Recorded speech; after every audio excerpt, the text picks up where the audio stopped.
সাভারের ব্যবসায়ী এবং সচেতন জনগোষ্ঠী, আমার জাতির জাগ্রত বিবেক, সাংবাদিক বন্ধুগণ, সবাইকে আমরা শুভেচ্ছা ও স্বাগত জানাই। আমরা আজকের এই মানববন্ধন কর্মসূচি এখানে শেষ করতে যাচ্ছি। তার আগে দুটি কথা। এই নদীকে কেন্দ্র করে হাজার হাজার কোটি টাকা লুটপাট হয়েছে। সেই লুটপাটের মূল গোড়া আমরা উৎপাদন করতে চাই।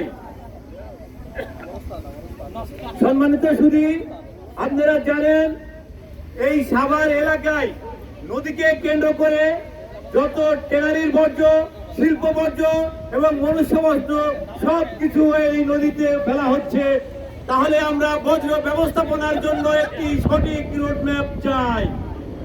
একই সাথে বলতে চাই, নদীকে যারা দখল করে আছেন, আমাদের এখন সেই সুবর্ণ সময়। এই সময়ে সেই সকল দখলদার বাসদেরকে আমরা জাতির সামনে উন্মোচন করতে চাই এবং তাদের চেহারাটা প্রকাশ করতে চাই। দেখুন, এই নদীকে দখল করে তারা কি ধরনের সাম্রাজ্য গঠন করেছে, সেই সাম্রাজ্যের ভিত আমরা ভেঙে দিতে চাই।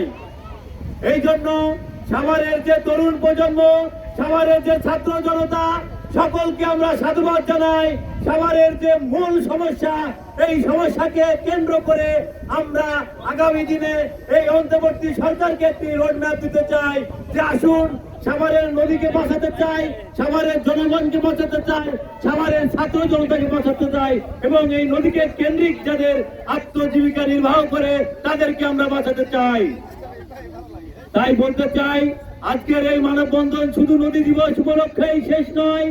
এই ধরনের মানববন্ধন কর্মসূচি, গণজমায়েত কর্মসূচি, এখানে সেমিনার, সিম্পোজিয়াম সাভারের আপামার জনসাধারণকে নিয়ে আমরা করতে চাই এবং এটা শুধু সেমিনার, সিম্পোজিয়ামের মধ্যেই সীমাবদ্ধ থাকবে না। আমরা এর সঠিক বাস্তবায়ন দেখতে চাই।